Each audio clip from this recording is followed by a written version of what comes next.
Welcome to day 4. Can you believe it? You're almost to the finish line. How did you enjoy yesterday's training on doing all the research and all the extra tips that I gave you?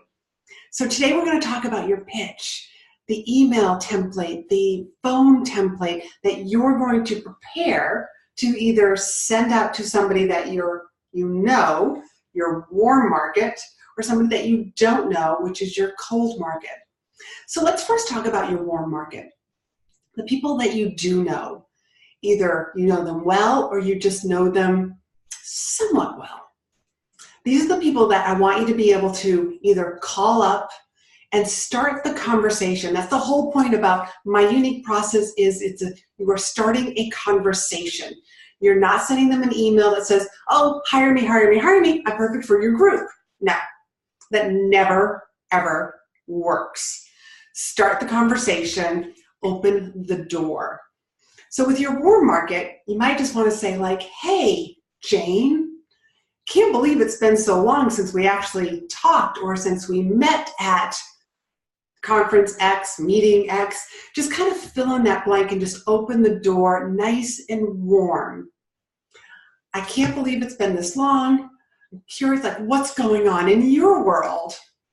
And so much has changed in my world. I'd love the opportunity to sit down and have a discussion with you and just kind of share notes and get caught up again. And then what you want to do is you want to end the email with something that's not full of pressure. If you get an opportunity over the next couple of weeks, shoot me an email and let's set up a conversation. Let's set up a coffee date. Something very warm. Sincerely, you. So now let's talk about the cold market. You know, from the research that you did yesterday, like the meeting planner will be an employee. But most of the time when you're looking at local and state organizations, they're actually volunteers. So you'll know that it's a volunteer if you're able to click on their email. Like yesterday, I showed you one particular, I took you to NABO, and that the meeting planner, took us to LinkedIn. So if you've got something that does not look like email for the organization, you know, somebody's name at the name of the organization.org.com, then chances are, you know, like if it's like a Gmail, if it's another business, chances are it's a volunteer basis. So the thing with volunteers is they have another job. So you're going to need to be a little patient. But same approach, not the hire me, hire me, hire me. You just want to open the door to start the conversation. Because one of the things that you need to find out about is what's their planning process. So an email might go something like, hi, and use their name. I happen to be on your website and I see that you have monthly meetings. I see that you have quarterly meetings. I see that you have a fall conference that's coming up. You want to give them a little piece about what you speak about and just let them know I work with the type of people that you work with, small business owners, accountants, insurance agents, salespeople, the list goes on. Some of my popular programs are, and just give your speeches a title or some sort of a subject matter, and then take it from there. Just kind of like end there and then say, if you feel that either of these programs would be of interest to your members or your organization, then please feel free to reach out to me over the next couple of weeks. And of course, always include your contact information. Along with, underneath my signature, I always say, you know, for more information about me, here's my website.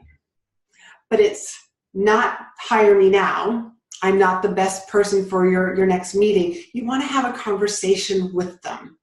So include in your template, you know, maybe you just want to like have that discussion about, I'd love to learn a little bit more about your planning process. The planning process varies from organization to organization.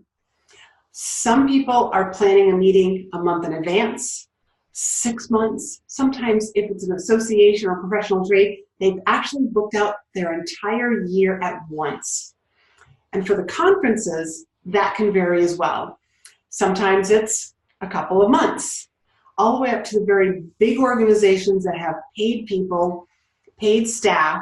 Sometimes they can actually be as much as a year and a half in advance, just to get on their radar and just find out when they start planning for the following year. This will give you time to prepare. You never want to send information about hiring you unless they are in their planning phase for the meeting that you want to be considered for.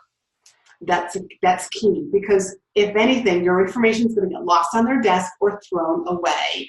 And then when you do call them at the time that they said, hey, this is when we start planning for that particular meeting, you're going to call them up and say, hey, did you get my stuff? Can't find it, don't know where it is. So be courteous to your meeting planners and send them the information when they need the information.